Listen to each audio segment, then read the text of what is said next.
Let's stay with our focus on the floods in KwaZulu-Natal 1 year on, and we can speak tonight to Smiso Sokhela, who lost 3 family members in the disaster last year. Smiso, good evening. Welcome to Newzroom Afrika.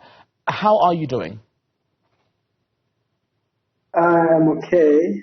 I can't believe it's been a year already. It feels like yesterday. Mm-hmm.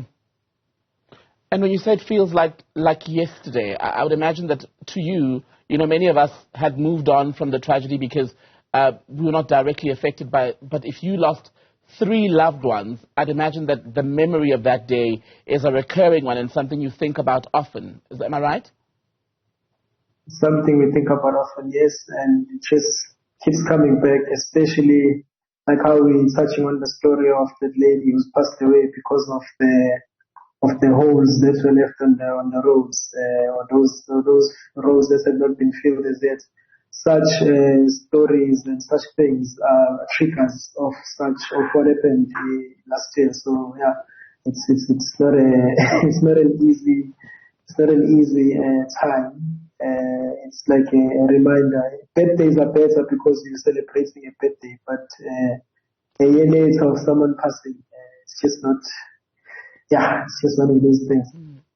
To the extent to which you are comfortable to do publicly, can you share with people who missed your story, because we spoke to you last year, those who missed it, what had happened, what you remember from that day, and how your loved ones, tragically, were among those who passed away, who were killed? Okay, basically last year what happened was during the floods, a wall collapsed. I'll say a cliff collapsed and it hit the home, and 3 family members passed away, which were my father, my stepmother, and my younger brother. And the hard part was the finding of their bodies because it took quite a while. We had to dig for them. And yeah, it's just not as it is. I only went there today after a long time when I went to check there how things were. But it's just a reminder because nothing has changed. It's still the same.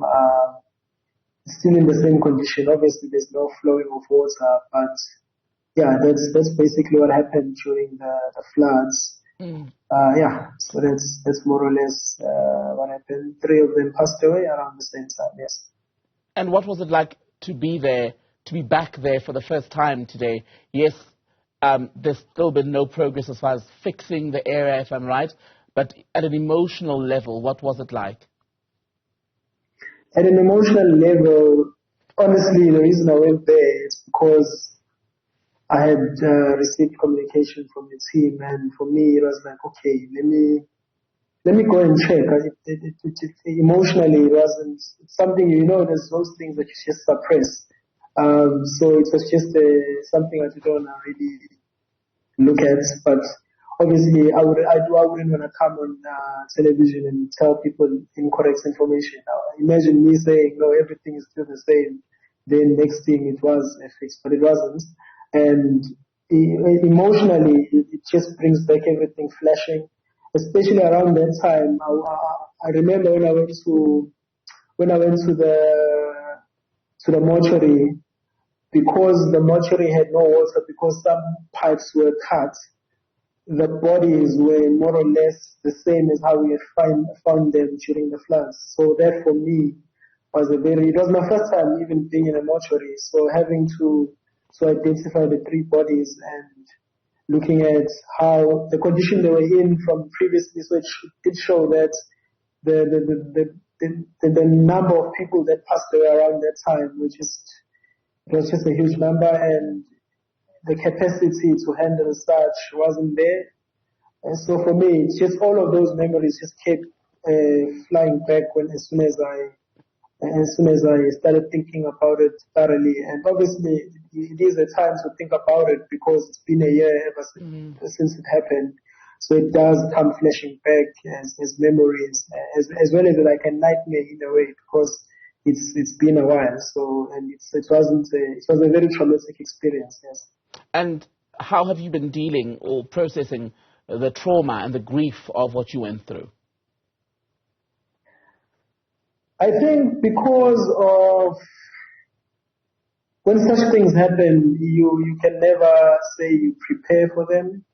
And there's just those things. Like, I remember today I was driving from Shongweni, where my other family is, and I saw huge holes on the road, and I was saying to my brother that, you know what, somebody who's not from around here would definitely fall into these roads. There's no sign that showcases that where this road is, there's danger ahead. Only the one where there's a steep road near the Shongweni Farmers Market is visible. But the other areas have holes where you could literally drive into and you could get hurt. And that for me is like a red flag on another level. There should be signs, there should be, especially when it's dark. During the day, yes, it's visible, you can see you're going into danger, but in the evening, you can't see it. So for me, having such things on the road are like reminders and triggers for somebody who's more or less from the side of being affected, directly affected by the flood. So every time you're driving past an area that was affected, it's like a reminder, whether you like it or not. And I'm sure such a feeling does come through from other people as well who were victims of the floods. I think those who survived do have that same sentiment where if they come across anything that has to do with it, it does become a negative trigger. Right.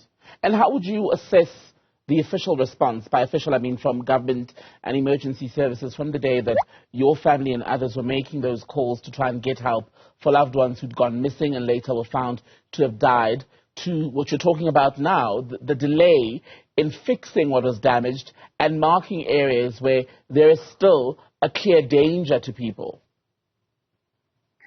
I think from the day they were overwhelmed because this was a disaster and it happened in such a way that there were so many factors that were problematic in terms of communication. There were so many issues. Even some roads were blocked. They couldn't come and assist properly. But I can safely say, I remember that day the community played a huge role. The community of Quarry Heights, they played a huge role in trying to find the bodies more than the people who obviously were supposed to come and assist. But I do understand they were overwhelmed.